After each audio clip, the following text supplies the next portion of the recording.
États-Unis aujourd'hui, qu'est-ce que Trump fait? Il dit aux Européens, moi, je ne peux plus vous protéger.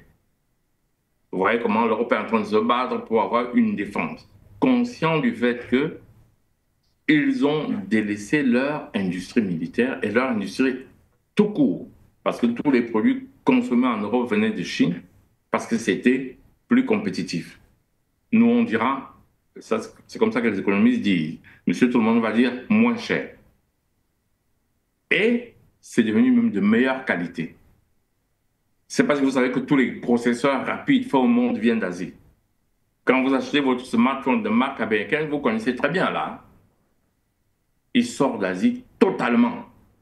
Et quand on vous le vend, on multiplie le prix par 10 juste parce qu'on a mis un nom américain. C'est ça le monde actuel aujourd'hui. Ça veut donc dire que l'Israël doit avoir une autre lecture géopolitique et d'arrêter cette politique de colonisation. Parce que sinon, elle va se retourner contre elle. Parce que les États-Unis n'auront même plus les moyens de protéger Israël. Ça, les Israéliens doivent avoir une autre lecture de la géopolitique. C'est ça qui va se passer. Ce que j'attends, ce qui est dommage, c'est que beaucoup de pays africains ne se soient pas levés et faire un bloc. Et c'est la raison pour laquelle je pense que les pays africains doivent absolument être du côté de la Russie pour créer un équilibre mondial beaucoup plus fort, beaucoup plus puissant. Surtout que la Russie n'est pas avare du fait de nous équiper militairement. La deuxième chose, c'est le dollar, qu'il faudrait finalement, faudrait dédollariser le monde. Il se dédollarise déjà, mais il faudrait dédollariser encore un peu plus pour qu'un pays, simplement par le fait d'imprimer du papier, ne contrôle pas tout le monde entier. Si les États-Unis veulent contrôler le monde entier, qu'ils le contrôlent par le talent et non pas simplement par du papier imprimé. Et c'est... Voilà. Donc, je vais ouvrir le débat en disant que ce qu'on attend des pays africains, c'est qu'ils sortent beaucoup plus. Combien de pays africains sont sortis en République démocratique du Congo? C'est un génocide. Comme, oui, mais ils ne sortent pas. On ne voit pas les pays africains dire on n'en veut plus. On est encore en train d'hésiter. Heureusement que le président du Sénégal commence un peu à prendre des positions panafricanistes avec des velléités de sortie du franc CFA dont on estime que c'est une bonne direction.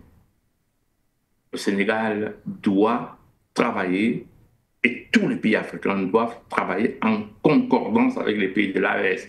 Parce que l'AES n'est que le noyau de ce qui vient de naître. Il faut renforcer ça à l'échelle africaine. Qu'il n'y ait plus de base militaire, qu'il n'y ait plus de colonisation, quelle qu'elle soit. Que ce soit la colonisation juive ou que ce soit le néocolonialisme. Et ça ne va passer que par les moyens de coercition. Si on n'a pas de force, personne ne va vous écouter.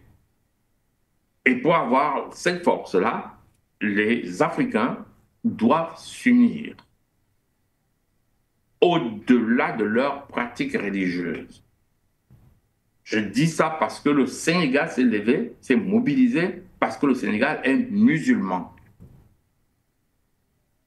Et c'est la raison pour laquelle le Sénégal ne s'est pas levé pour les pays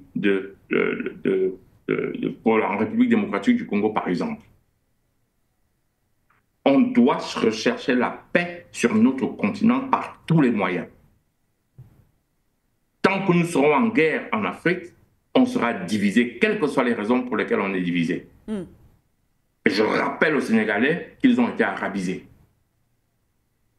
Je rappelle à tous les pays musulmans qu'ils ont en Afrique, qu'ils ont été arabisés, y compris l'Algérie, y compris le Maroc, y compris la Tunisie, y compris la Mauritanie. Les morts étaient noirs. On dit mort parce qu'en entraînant la tête de mort que vous voyez dans le drapeau corse, c'était des noirs musulmans. La Libye, c'est un pays de noirs. Ces pays-là ont été arabisés.